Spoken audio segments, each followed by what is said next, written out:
মানুষ কয়টা জিনিসের সমন্বয়? দুটি জিনিস। এই দুই জিনিস একসঙ্গে থাকলেই মানুষ। দুইটা যখন পৃথক হয়ে যায় তখন আর সে মানুষ থাকে না। যেমন শরবত হতে চাইলে কমপক্ষে দুইটা জিনিস এক জায়গায় থাকতে হয়, তাহলে শরবত। পানি আর চিনি, পানি আর চিনি, এই দুইটা যদি একসঙ্গে থাকে তাহলে শরবত।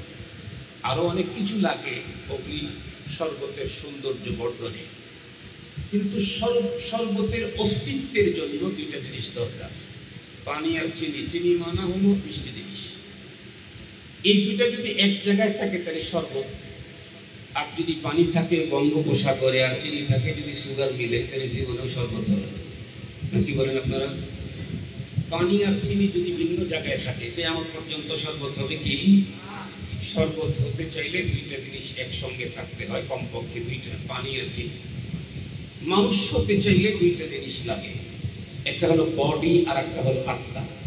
একটা কি বলেন? বডি, আর একটা কি? এই দুইটা একসঙ্গে থাকলে মানুষ। যেমন আমি মানুষ, আপনারাও মানুষ। যেই মুহূর্তেই আমার বডি থেকে আত্মা উড়াল মেরে চলে যাবে সাথে সাথে মানুষটা লাশ। তখন সে মানুষ না লাশ? আবার জিজ্ঞেস করি, কষ্ট নিয়েন না, তখন সে মানুষ না লাশ? লাশ। লাশ এটা হলো আরবি লাশাই, সেখান থেকে শর্ট করে লাশ, মানে কোনো বস্তুই না। যতক্ষণ পর্যন্ত বডির ভিতরে আত্মা থাকবে, দুইটার একসঙ্গে থাকলে সেটা মানুষ। তাহলে একজন মানুষ হইতে কয়টা জিনিস? দুইটা, বডি এবং আত্মা। এই দুইটার ভিতরে প্রথম সৃষ্টি কোনটা? দুইটাই আল্লাহর দেয়া। আত্মাও আল্লাহর সৃষ্টি, বডিও আল্লাহর সৃষ্টি। বাট এই দুইটার ভিতরে প্রথম সৃষ্টি হলো আত্মা। প্রথম সৃষ্টি কি? আত্মা। খুব ভালো করে বুঝবেন, পৃথিবীর সমস্ত মানুষের আত্মাকে আল্লাহ পাক এটা টাইমে তৈরি করেছেন। পৃথিবীর সমস্ত মানুষের আত্মা, আমার আজকের আলোচনা যেহেতু মানুষ নিয়েই, এ কারণে অন্যদের কথা আমাকে এখানে সামিল করার প্রয়োজনীয়তা নেই। পৃথিবীর সমস্ত মানুষের আত্মা এটা টাইমে তৈরি করে আত্মাকে যেই জগতে থাকতে দিয়েছিলেন, আলমে আরওয়াহ, সেই জগতে মহান রব্বুল আলামিন দুইটা কনফারেন্স করেছেন, সেখানেও সমাবেশ হয়েছে। আজকেই শুধু জামিয়াতুর রহমাতে ইসলাহি প্রোগ্রাম হয়েছে তাই না, আত্মা তৈরি করে মানুষের বডিতে দেওয়ার আগে আরো বড় আত্মশুদ্ধির প্রোগ্রাম করেছেন আল্লাহ তাআলা। আত্মাকে ক্লিন করেছেন। সেইখানে দুইটা কনফারেন্স হয়েছিল, একটা হলো মজলিসে আম আর একটা মজলিসে খাস। একটা হলো জেনারেল কনফারেন্স আর একটা স্পেশাল কনফারেন্স। জেনারেল কনফারেন্সে পৃথিবীর যত মানুষ এই পৃথিবীতে এসেছিল, এখন আছে, কিয়ামত পর্যন্ত আসবে, সকল মানুষের আত্মাই ছিল। সেই কনফারেন্সের বিষয়বস্তু ছিল আল্লাহ পাকের একত্ববাদের স্বীকৃতি আদায়। পরবর্তী সমস্ত আত্মার মধ্যে হতে বাছাই করে ছাঁটাই করে আরো একটা কনফারেন্স করেছিলেন আল্লাহ পাক। এটাও কোরআনে হাকিমেই আছে, ওয়াইদ আখাযাল্লাহু মিসাকান নাবিয়্যিন লামা আতাইতুকুম মিন কিতাবিন ওয়া হিকমা। কোরআনে পাকে এসেছে। এইখানে শুধুমাত্র কেবলমাত্র ওই সমস্ত আত্মারাই উপস্থিত ছিল যাদেরকে আল্লাহ পাক নবুয়ত আর রিসালাতের মানসাব দান করেছেন। ওখানে সিদ্দিকে আকবরের আত্মা ঢোকারও কোনো গুঞ্জাইশ ছিল না। ওখানে ফারুকে আজমের আত্মাও ওই জায়গায় উপস্থিত হওয়ার কোনো গুঞ্জাইশ ছিল না। শুধুমাত্র কেবলমাত্র নবী এবং রসুলদেরকে ওই কনফারেন্সে উপস্থিত করে আখির জামানার পয়গম্বরের নবুয়তের স্বীকৃতি তাদের কাছ থেকে নিয়েছেন, আরো কিছু ওয়াদা নিয়েছেন। মুহতারাম হাজিরিন, এই আত্মা রূহের জগৎ থেকে আত্মা যখন তৈরি করেছেন আল্লাহ, এরপরে এই আত্মার আর কোনো মরণ নেই। আত্মার আর কোনো মরণ নেই, এ আর কোনো দিন মরবে না। আত্মা শুধু স্থানান্তরিত হবে। তৈরি করে রেখেছিলেন রূহের জগতে। এরপরে যখন মালিক চাইলেন মানুষে রূপান্তরিত করবেন, আত্মাকে একটা বডির ভিতরে ঢুকায় দিবেন, তখনই আমার মার পেটে আমার বডি স্ট্রাকচার তৈরি করা শুরু করলেন। কোরআনে হাকিমের ভিতরে স্পষ্ট লম্বা বর্ণনা আছে যে আমি তোমার মায়ের পেটে ফি যুলুমাতিন সালাস, তিন প্রকারের অন্ধকার কুঠিরের ভিতরে সংরক্ষিত এরিয়াতে তোমার বাবার পৃষ্ঠদেশ থেকে নেয়া এক ফোঁটা পানি সেই জায়গায় সংরক্ষণ করে এটাকে 40 দিন পর পর রূপান্তরিত করে 43 অতিবাহিত হওয়ার পরে আত্মা আল্লাহ তাআলা মায়ের পেটের বডির ভিতরে দিয়ে দেন। তখন আত্মা রূহের জগৎ থেকে আলমে বাতান মার পেটের জগতে আগমন করে স্থানান্তরিত হয়েছে। এরপরে আত্মা বডিটা সহ আল্লাহ পাক দুনিয়াতে সুম্মা সাবিলা ইয়াসসারা পৃথিবীতে পাঠিয়ে দেন নরমালি ভাবে, অথবা ডাক্তারদের কি জানি বলে ওইটা সিজারের মাধ্যমে আল্লাহ তাআলা দুনিয়াতে পাঠিয়ে দেন। এরপরে এই বডিটা দিন দিন বড় হতে থাকে, চলতে চলতে চলতে চলতে কোরআনে হাকিমের ভিতরে এই কথাও আল্লাহ পাক স্পষ্ট বর্ণনা করে দিয়েছেন যে প্রথম মায়ের পেট থেকে তুমি যখন জন্মগ্রহণ করলে লা তা'লামুনা শাইআ, তুমি কিছুই চিনতে না, কিছুই জানতে না। হাত ছিল, ধারণ ক্ষমতা ছিল না, চোখ ছিল, দেখার ক্ষমতা ছিল না, মস্তিষ্ক ছিল, মেধা ছিল, বোঝার সক্ষমতা ছিল না, পা ছিল, চলার গতি ছিল না।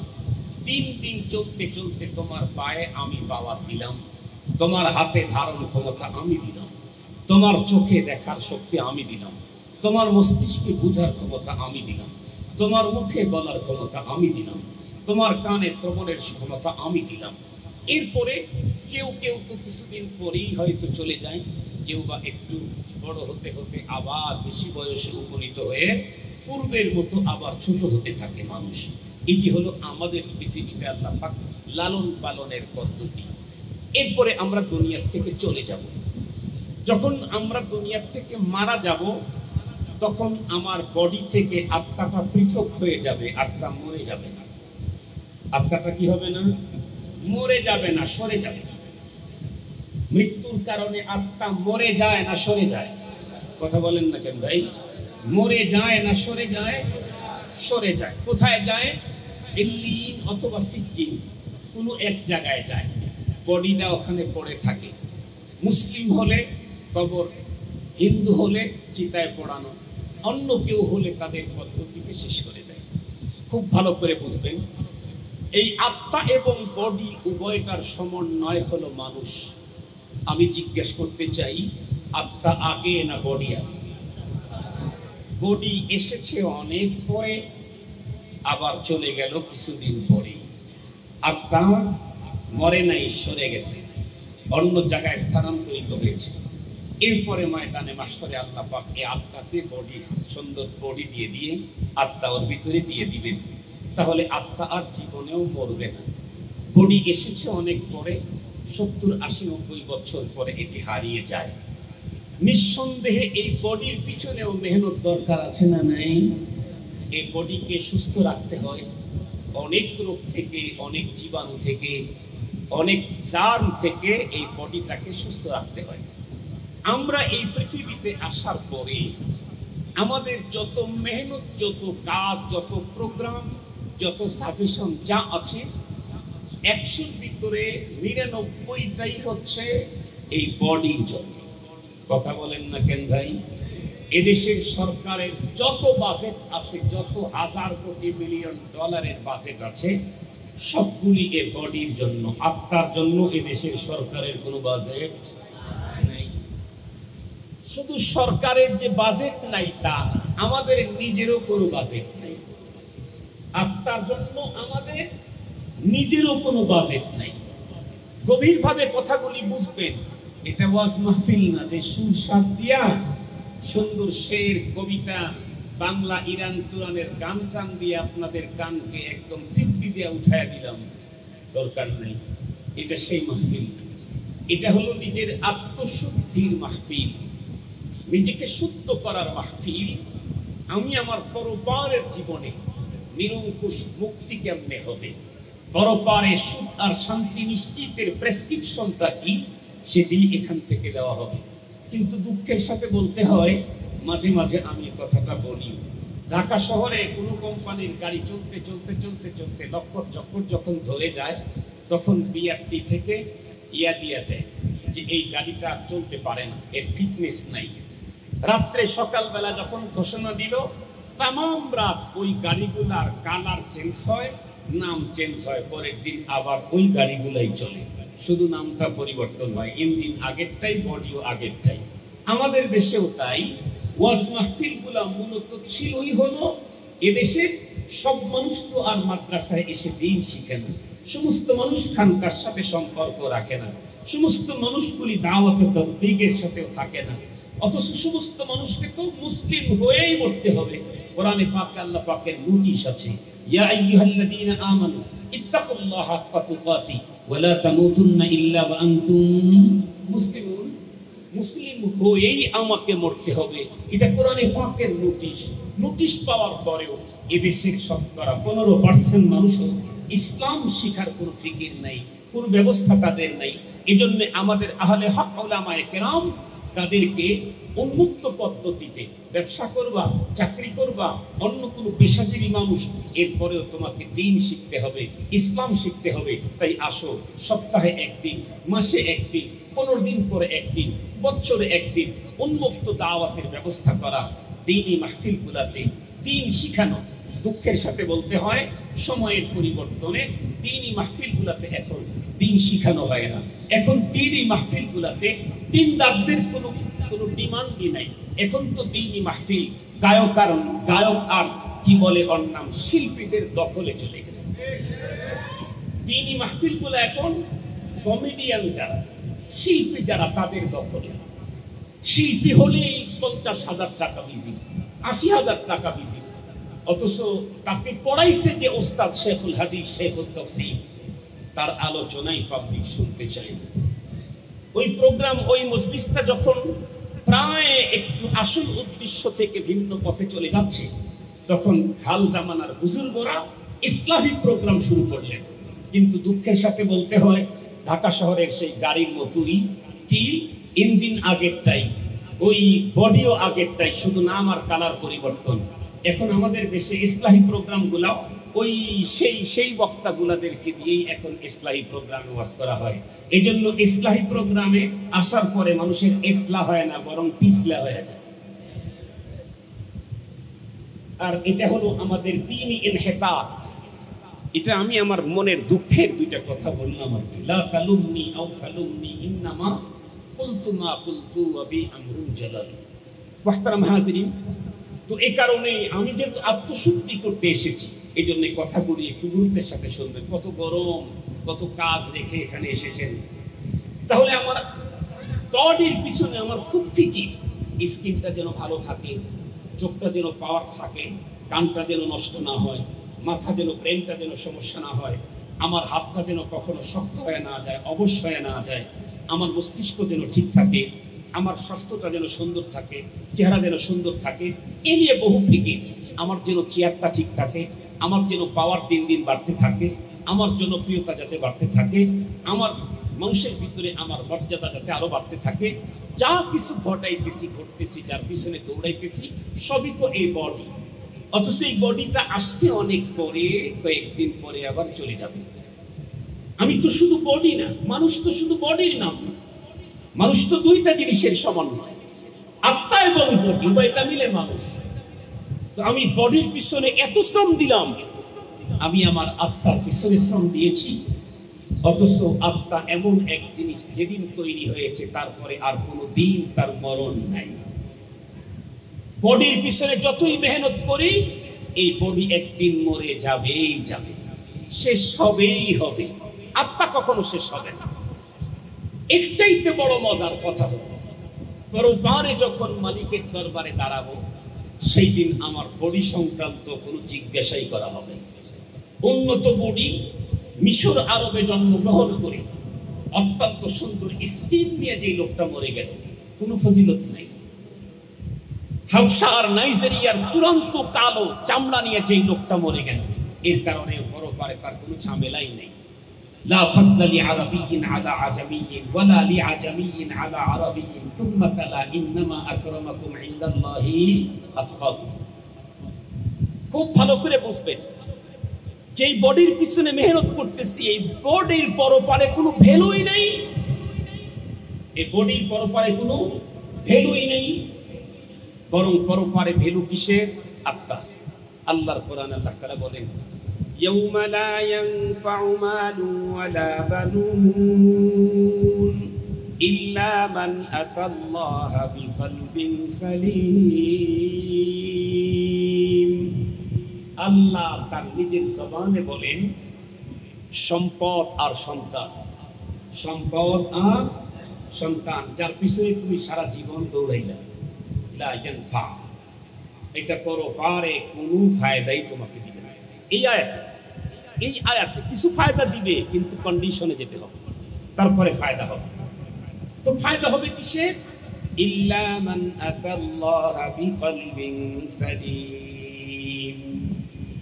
যে ব্যক্তি কলবে সালিম, পিওর, নিট এন্ড ক্লিন, সবচেয়ে ফ্রেশ অন্তর, আত্মা নিয়ে যে উপস্থিত হয়েছে, সুন্দর বডি নিয়ে যে আসছে, তার জন্য ফায়দা। এই কথা বলছেন নবী না।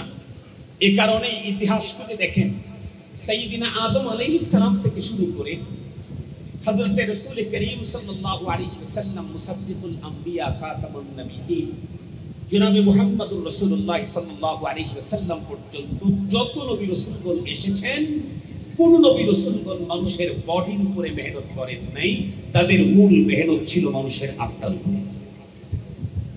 মূল মেহনত ছিল কিসের উপরে? কথা বলেন, আত্মার উপরে।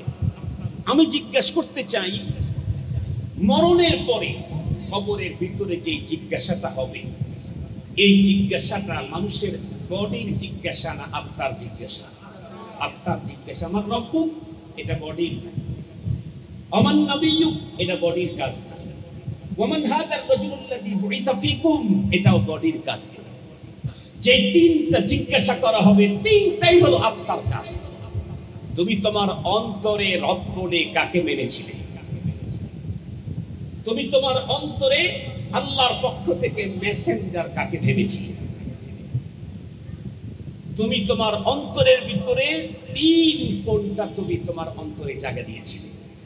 তাহলে প্রথম প্রশ্নই হবে কবরের ভিতরে, আমার অঙ্গ প্রত্যঙ্গের কোনো জিনিসের না, আত্মার জিনিসের। খুব ভালো করে বুঝবেন।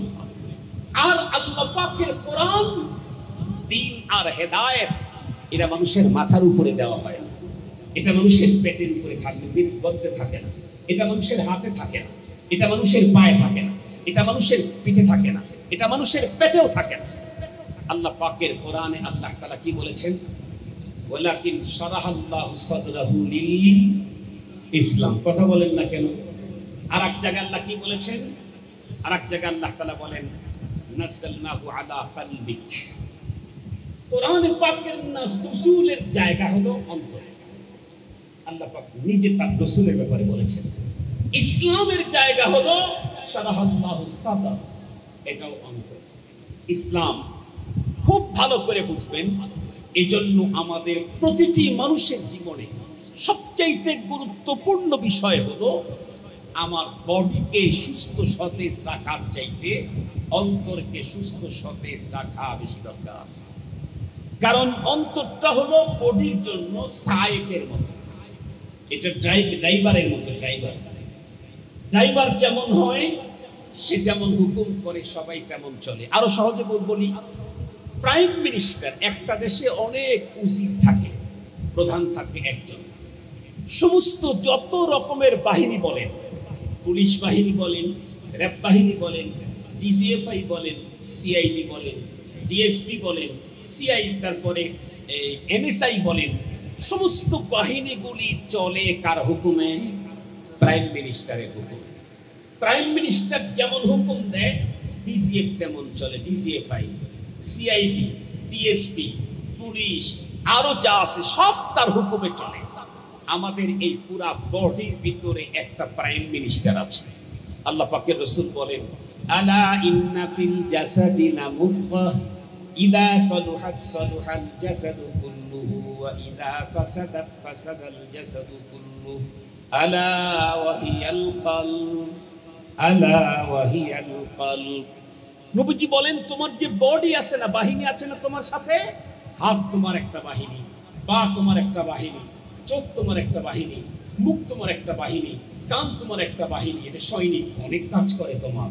চোখ অনেক কাজ করে, মুখ অনেক কাজ করে, কান অনেক কাজ করে, হাত অনেক কাজ করে, পা অনেক কাজ করে, সব কাজ করে। কিন্তু মনে রেখো, এই সব বাহিনীর প্রাইম মিনিস্টার হলো একটা ছোট্ট গোস্তের টুকরা, একটা ছোট্ট গোস্তের টুকরা। সেটা কি বলেন? বলেন কলব। একটু জোরে বলেন, সেটা কি? কলব। আমরা সহজে বলি আত্মা, আর এক শব্দে বুঝবার জন্য বলি আত্মা। মুহতারাম হাজিরিন, বলে এই আত্মা যদি দুরুস্ত হয়, সুন্দর হয়, তাহলে হাতের কাজ ভালো হয়, এই বাহিনীকে ভালো কাজের অর্ডার করে। আত্মা যখন ভালো হয়, পাকে ভালো কাজের অর্ডার করে, চোখকে ভালো কাজের অর্ডার করে, মুখকে ভালো কাজের অর্ডার করে, কানকে ভালো কাজের অর্ডার করে।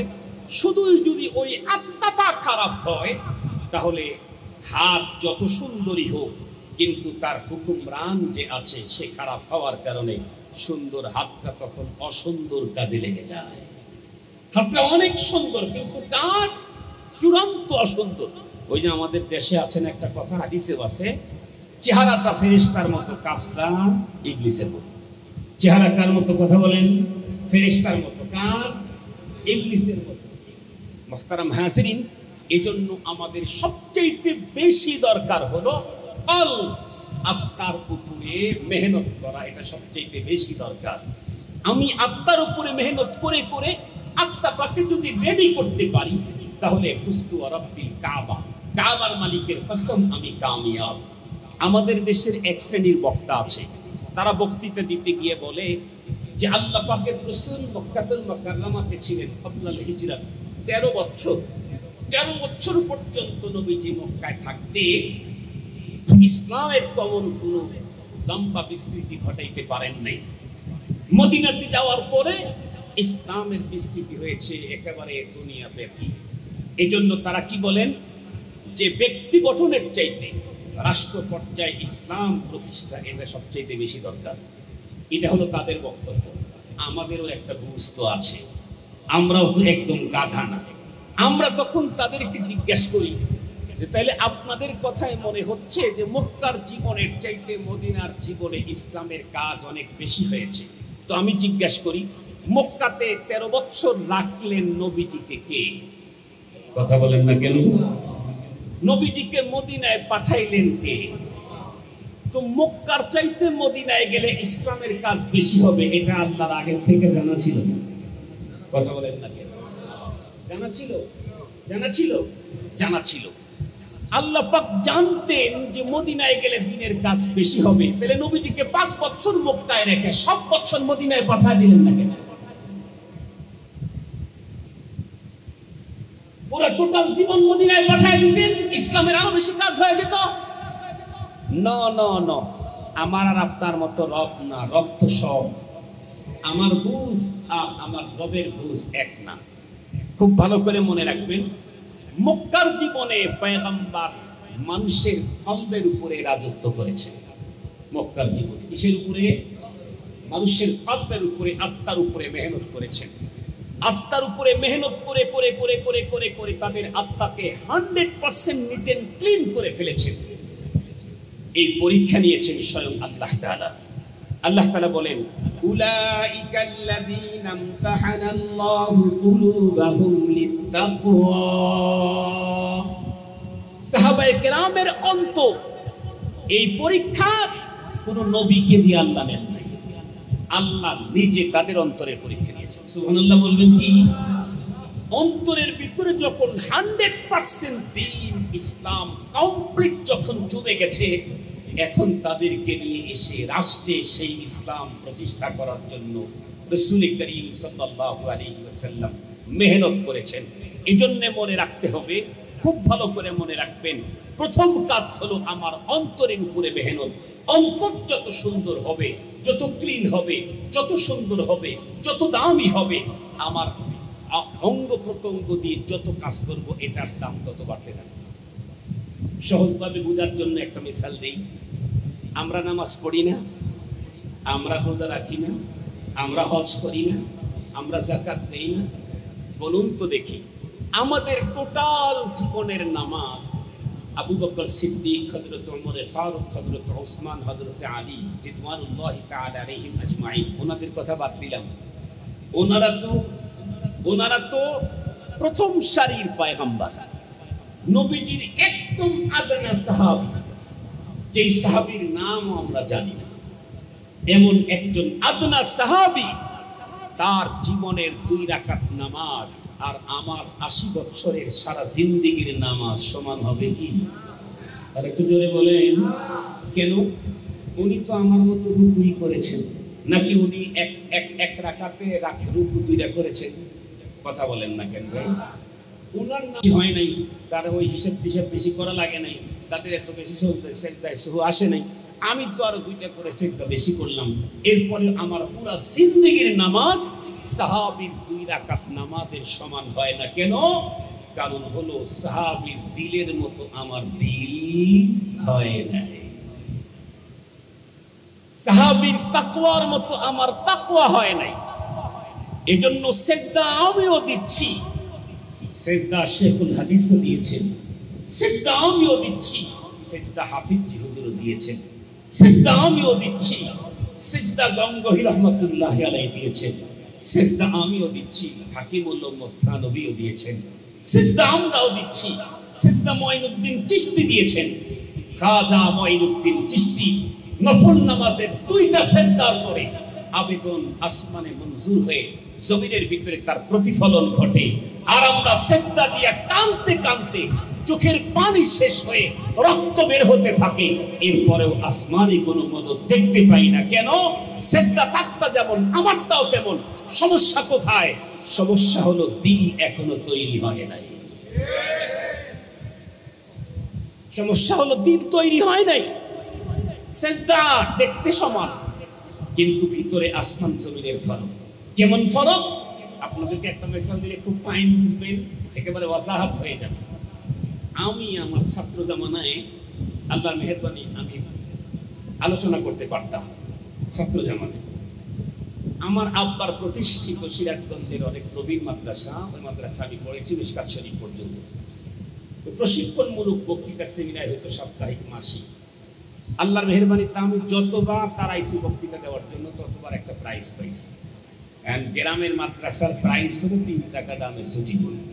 তারপরেও তো প্রাইজ। তো আমাদের উত্তরবঙ্গের ভিতরে পাবনা ডিস্ট্রিক্টে কওমি মাদ্রাসা কম ছিল। আজ থেকে 35 বছর আগের কথা বলতেছি, 35-40 বছর আগের কথা বলতেছি। কওমি মাদ্রাসা খুব কম ছিল। পাবনাটা মাদ্রাসা বলতে শুধু সরকারি মাদ্রাসাই ছিল, ওইদিকে আবার ফুরফুরা হুজুররা মেহনত করেছেন। তো কমই ওই এলাকা থেকে কিছু ছেলে পেলে, পাবনা আটঘরিয়া থানা থেকে কিছু ছেলে পেলে আমাদের বেতুয়া মাদ্রাসায় ভর্তি হয়ে পড়ে, আমার নিচে পড়ে। তো আল্লাহ শুকুর, ছাত্র জামানায় ভালো ছিলাম, ভালো রেজাল্ট করতে পারতাম, এই জন্য সবাই খুব মহব্বত করতো। তাছাড়া আমার আব্বাজান মাদ্রাসার প্রতিষ্ঠাতা ছিলেন, বাড়ির তারপরে মাদ্রাসার সাথে বাড়ি, এসব কিছু কারণে সবাই আমাকে মহব্বত করতেন। মৌলানা জহুরুল নামে পরবর্তীতে আলেম হয়েছে, সে একদিন বলল যে ভাই আমাদের এলাকায় চলেন, একটু ওয়াজ করা লাগবে। তখন আমি হেদায়ে পড়ি, ওয়াজ করা লাগবে, কিন্তু গরম ভিতরে খুব। কেন? ওই যে 1 নাম্বার ছাত্র যে আমি, কাউকে গুনতেই চাই না, ভিতরে ভাবটাই অন্যরকমের। কিসের আর একজন আলেমকে আলেমই মনে করি না, তখনকার ভাব। এখন কিন্তু আর ওই ভাব নাই। তখন একটু অল্প ছিল তো, ওই জন্য পাতিলটা নড়াচড়া করছে বেশি। এখন পাতিল হয়তো ভরে গেছে, মরণের কাছাকাছি টাইম এসে গেছে, এখন আর নড়াচড়া করে, যেখানে দিয়ে দাঁড়িয়ে থাকে, এমন হয়ে গেছে। তো গেলাম, সেখানে গিয়ে এশার সালাত জামাতের সাথে পড়বো আমি। তো এক এরিয়াতে দাঁড়াইছি। তখন তো ওই জ্যাকেট ম্যাকেট এই সেই উন্নত শীতের পোশাক ছিল না মানুষের। তখন সবচেয়ে দামি শীতের পোশাক হলো শাল চাদর। তাও এই ওয়াল, উল, কাশ্মীর এগুলি তো দেখে নেই মানুষ চোখে, 2-4 জন ছাড়া।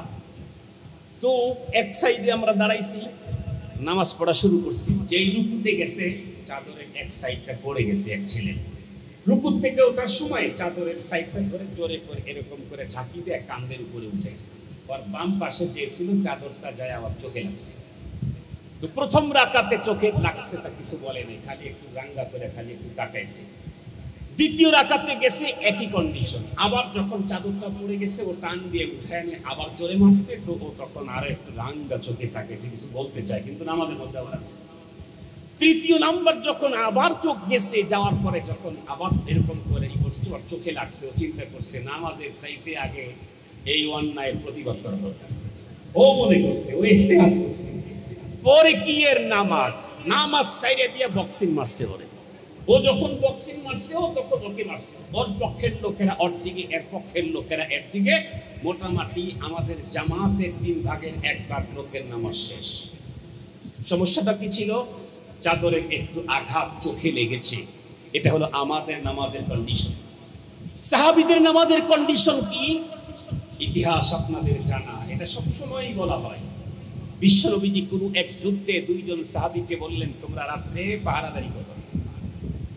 2 সাহাবী পরস্পরে চিন্তা করলেন, মশওয়ারা করলেন, 2 জনই যদি জেগে থাকি তামাম রাত, শেষ রাত্রে গিয়ে মনের অজান্তে কখন আমাদেরকে ঘুম পাকড়াও করবে আমরা বুঝতে পারবো না।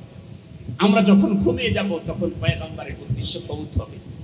তাহলে একটা কাজ করা যায় কি, অর্ধরাত্র আমি ঘুমাই তুমি জাগো, এরপরে আমি জাগবো তুমি ঘুমাইবা। ঠিক আছে?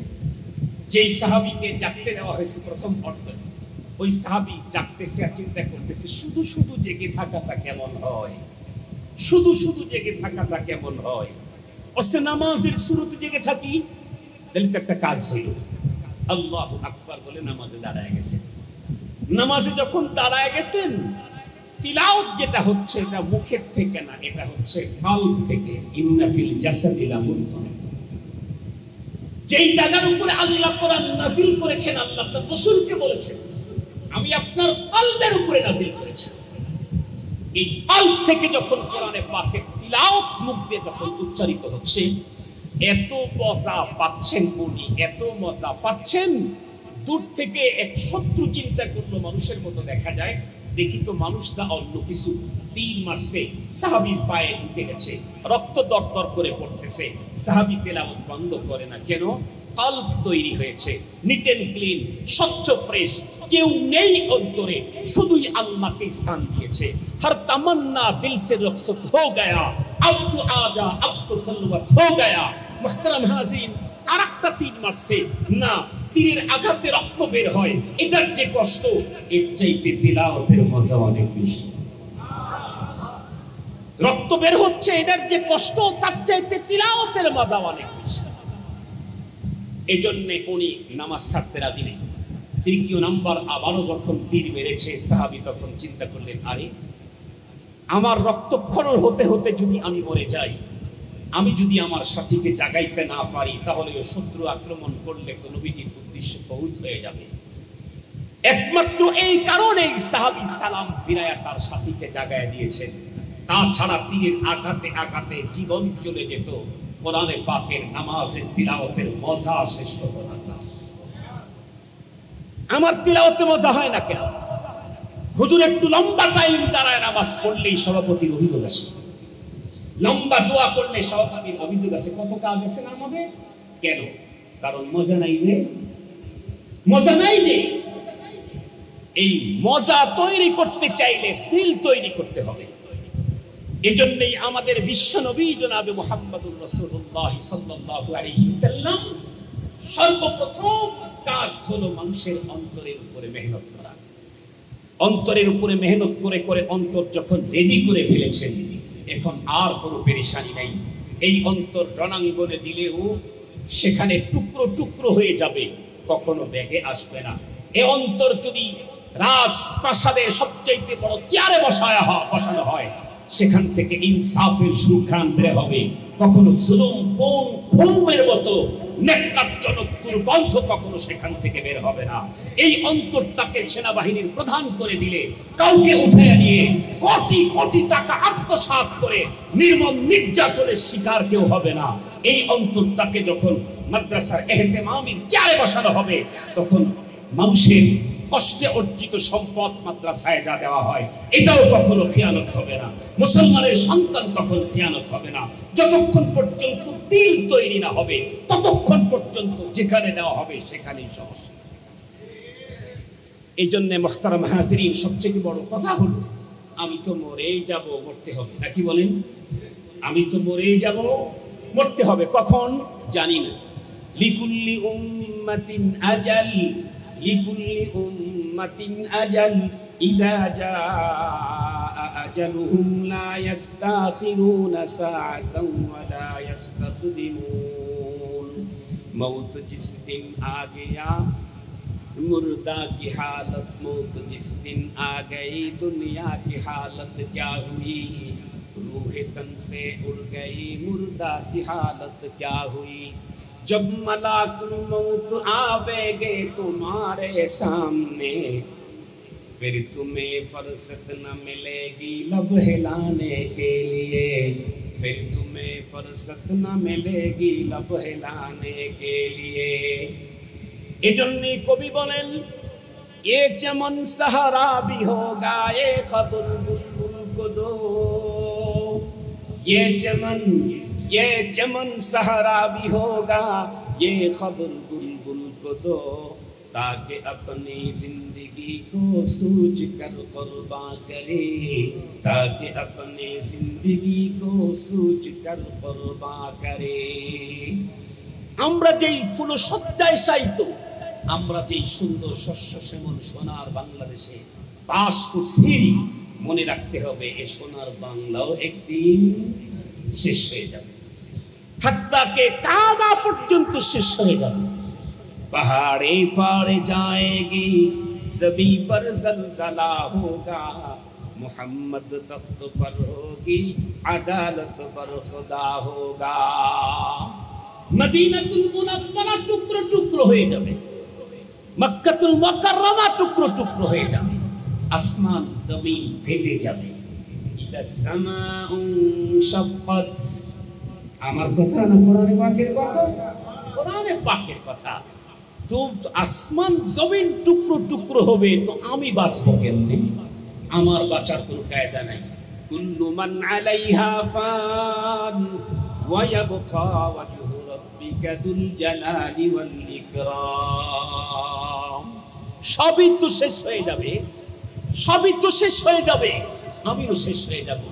রবের সামনে আমাকে দাঁড়াতে হবে।